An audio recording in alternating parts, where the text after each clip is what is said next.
เคสบายดีเนาะมื้อนี้เฮาเองกลับมาสอนภาษาจีนเนาะโอเคตัวนี้จะเป็นบทเรื่องสั้นเนาะบทเรื่องสั้นแล้วเขาจะเอาบทเรื่องตัวนี้เอามาอ่านและเปเนาะเปให้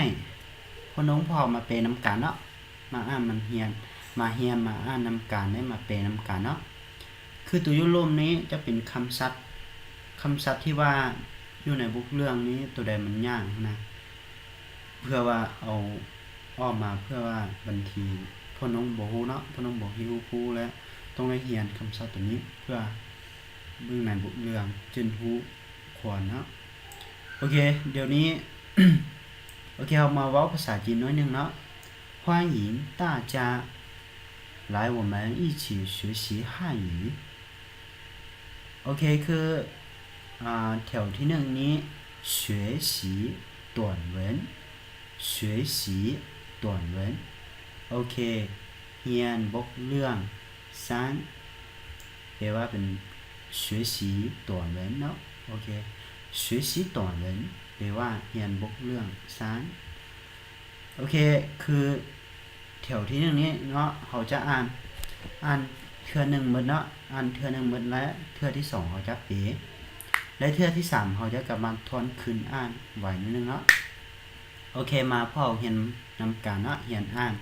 เรียนชื่อเอาคำศัพท์นำการเนาะโอเค 上星期我和张华一起去长城了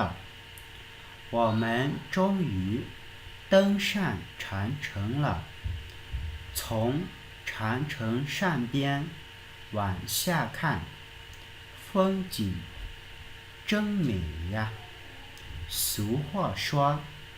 不到长城非好汉我和张华也都是好汉了我们用密码相机照了很多相可是我还没把这些照片拿去洗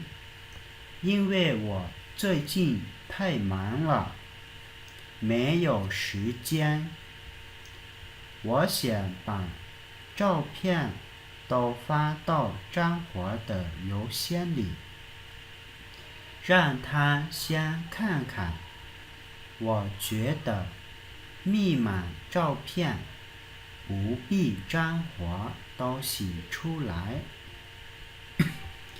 哪张照得好就洗哪张这就是密码相机的好处โอเคเดี๋ยวนี้พ่ออ่านหมดแล้วเนาะ พ่อมาเป็นนำกันเนาะโอเค上星期我和张华一起去长城了มันแปลว่าอาทิตย์แล้วค่อยกับจ้างหัวไปกำแพงเมืองจีนนำกันแล้ว我终于登上长城了ในที่สุดหรือว่าสุดท้ายพวกเราก็ได้ขึ้นกำแพงเมืองจีนแล้วเป็นแบบนี้นะ从长城上边往下看แปลว่าจ้าถึงกำแพงนะแปลว่าเจ้าไปยืนอยู่ถึงกำแพงหรือว่าย่างอยู่ถึงนะเจ้าเบิ่งไปข้างลุ่งนะ风景真美呀แปลว่าเที่ยวทักงานหลาย俗话说俗话แปลว่าคำสุภาษิตเด้อ俗话说不到长城非好汉คำสุภาษิตเว้าว่าบ่ฮอดกันแผ่นเมืองจีนบ่แม่นวีรบุรุษหรือว่าบ่แม่นผู้ใส่เท่เป็นแบบนี้นะ我和张华也都是好汉了ค่อยกับจ้างหัวก็แปลว่าไปตามคำสั่งเนาะ ธรรมุก็หรือว่าก็เมนผู้ใส่เทหรือว่าเป็นวีรบุรุษแล้ว我们用密码相机照了很多线แปลว่าพ่อเฮาใช้เครื่องถ่ายรูปดิจิตอลถ่ายรูปหลายใบแล้วหรือว่าถ่ายรูปหลายรูปแล้ว可是แปลว่าแต่ว่า我还没把这些照片拿去洗แปลว่าแต่ว่าค่อยยังบ่ได้เอารูปจำนวนนี้ออกไปล้างอยู่ในห้านบ่ได้แปลว่าห้านเนาะแต่แปลว่าบ่ได้เอารูปจำนวนนี้ออกไปล้างเนาะโอเค因为我最近太忙了เพราะว่าค่อยช่วงนี้ค่อยค้าเวียนหลาย没有时间บ่มีเวลา我想把照片都发到张活的邮箱里ค่อยอยากเอารูปจำนวนหรือว่าเอารูปพวกนี้ส่งอีเมลไปให้张活让他先看看ให้เราเบิ่งก่อนนะให้เราเบิ่งก่อน我觉得密码照片不必张活都洗出来ค่อยคิดว่ากล้องถ่ายดิจิตอลบ่จำเป็นต้องค่อยคิดว่าจ้างหัวกล้องถ่ายดิจิตอลนี้บ่จำเป็นที่เอาผู้อยู่ในกล้องนะเอาไปล้างให้หมดเนาะ哪张照得好就洗哪张แปลว่าผู้ใดที่ถ่ายได้งามก็เอาไปนั้นใบล้าง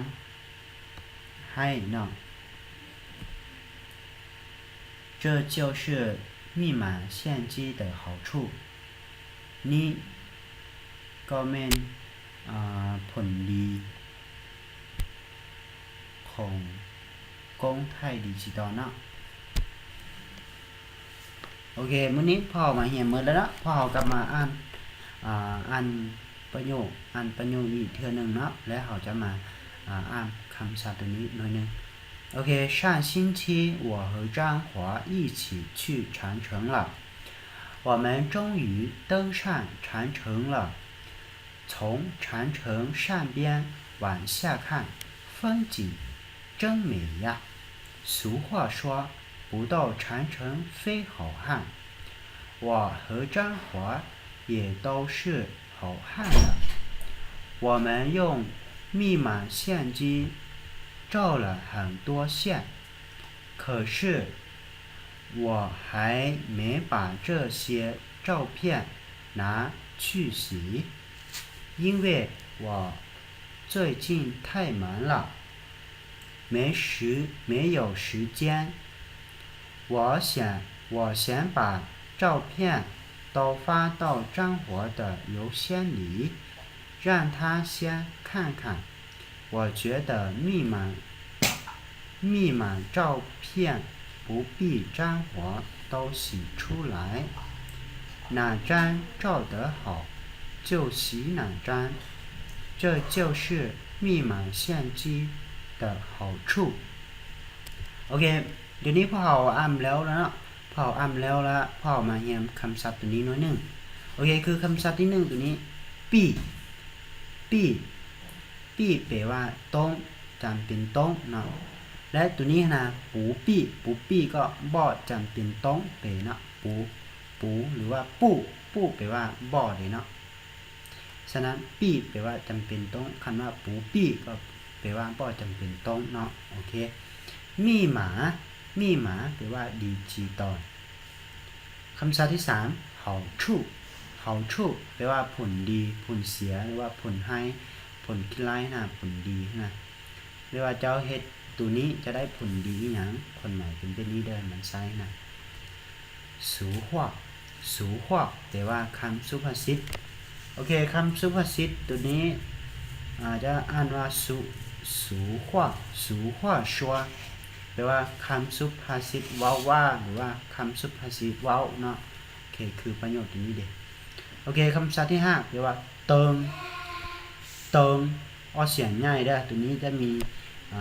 เสียงยาวเนาะโอเคเติมตัวนี้แปลว่าขึ้นหรือว่าปีนเนาะโอเคคือว่าผาชันผาโลที่เนาะแปลว่าขึ้นภูปีนภูเนาะแปลว่าปีนคันไดหรือว่าขึ้นคันได